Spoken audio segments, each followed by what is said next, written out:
Jangan lupa like, komen, dan subscribe channel YouTube TVRI Bengkulu dan nyalakan lonceng notifikasinya.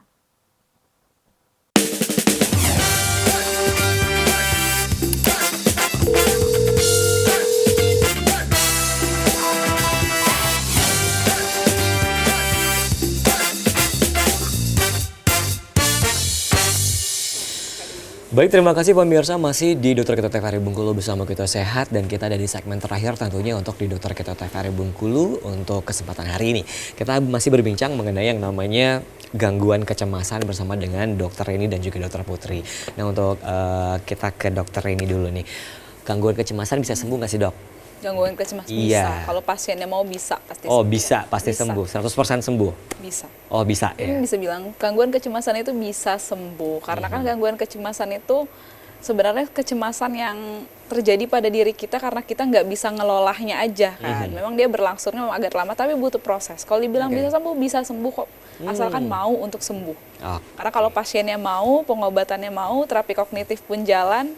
Jadi ibaratnya tuh antara dokter sama pasien bisa sama-sama menerima, sama-sama masuk, pengobatannya pasti akan lebih baik. Oke, nah tadi kan dibilang bahwa katanya harus sharing ke orang kan kalau orang ada gangguan kecemasan. Nah, kalau orangnya sendiri nih introvert gitu kan, nggak mau bercerita Itu gitu. tadi. Nah, itu gimana Orang tuh? introvert itu mereka bukan nggak mau bercerita ya, tapi kadang memang sulit bagi mereka tuh untuk mempercayai orang-orang di sekitar mereka gitu kan.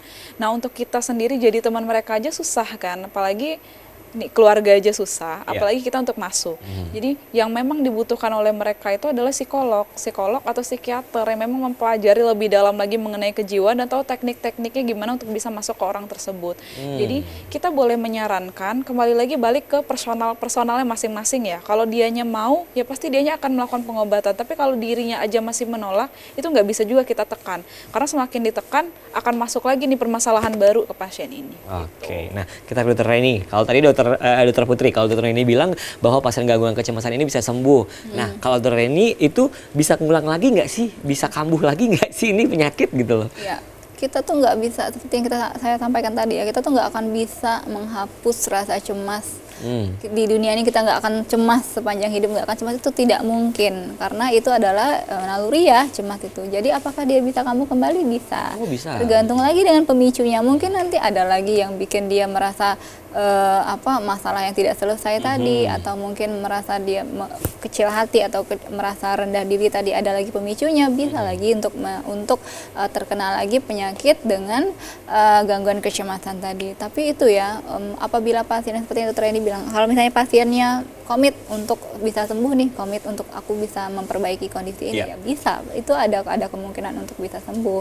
Cuma itu apakah dia bisa balik lagi? Ya bisa. Dan gangguan jiwa yang lain apakah dia juga bisa terkena? Bisa juga. Ya, Gitu. depresi kah itu? Karena gangguan jiwa ini sangat sesuatu yang sangat rentan terkena, tapi lumayan terkesampingkan ya, karena dia tidak terlihat gangguan jiwa ini. Oh ya, tadi ada pertanyaan tentang kalau misalnya dia introvert ya, Iya. kalau misalnya dia rasanya tidak punya teman, tapi ya benar ya kata dokter ini, dia harus punya keinginan dan semangat untuk sembuh. Tapi yang paling simpel yang bisa dilakukan itu tadi ya, relaksasi breathing, relaksasi pernapasan. Jadi misalnya dia lagi sendirian, kita merasa nggak punya teman, belum percaya untuk cerita, kita bisa atur nafas ya, tarik nafas kemudian dibuang. Itu kan salah satu teknik ya yang juga diajarkan oleh para psikiater dan psikolog untuk bisa menenangkan diri sebagai bantuan awal dulu nih ketika kita mengalami gangguan cemas. Oke. Dan terkadang orang introvert itu juga ini ya dok, kan mereka kan punya diary, biasanya mainannya tuh Iya. diary, Oh, suka iya. nulis-nulis, Oh, makanya iya. tadi yang mereka lakukan tuh buat jurnalnya berarti,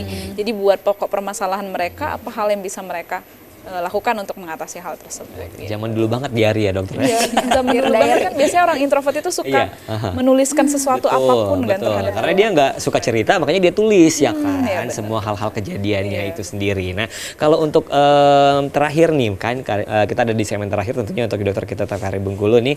Kalau yang gangguan kecemasan nih, yang paling dirasakan sendiri oleh orang gangguan kecemasan ini apa sih yang awalnya mungkin? Deg-degan ya, Deg-degan. Rasa kayak kalau kita ngomongnya Debar-debar. ya. Oh, debar-debar gitu. Jadi kan cemas itu kan Serangan jantung dong, bukan? Enggak, berbeda. Oh, beda. Oke. berdebar-debar tuh ya benar maksudnya lebih cepat nih detak jantung kita kan oke, lebih cepat oke. karena rasanya debar-debar tadi pasiennya jadi gelisahan, bisa diamatin nih gelisahan, cemas, panik dari raut wajah pun akan terlihat gitu. Oh gimana gitu, pasien. deg-degan dulu awalnya ya kan? Deg-degan. Deg-degan. Selain dari deg-degan mungkin apalagi yang harus yang dirasakan orang yang gangguan kecemasan ini sendiri? Bisa jadi kayak berkeringat ya, karena kan dia berkeringat, masuk ke dalam sistem saraf ya, hipersensitivitas dari saraf tadi. Jadi misalnya rasanya mules-mules atau berkeringat, jantung berdebar-debar, itu kan nanti efeknya ke lain lagi, berkeringat, kemudian mules, mencret BAB cair, terus-terusan, itu juga bisa. Oke, baiklah kalau gitu terima kasih tentunya untuk edukasinya pagi hari ini untuk Dokter Putri dan juga Dokter Reni. Semoga bermanfaat dan baik pemirsa, itu dia tentang gangguan kecemasan. Sekali lagi untuk Anda yang memiliki gangguan kecemasan tentunya segeralah untuk periksa ke dokter, baik dokter umum boleh, ke psikiatri juga boleh, ke psikolog juga boleh, karena itu mungkin akan menjadi gangguan yang lebih lagi nantinya kalau tidak diatasi ya. Saya Karim pamit, terima kasih. Wassalamualaikum warahmatullahi wabarakatuh dan salam sehat.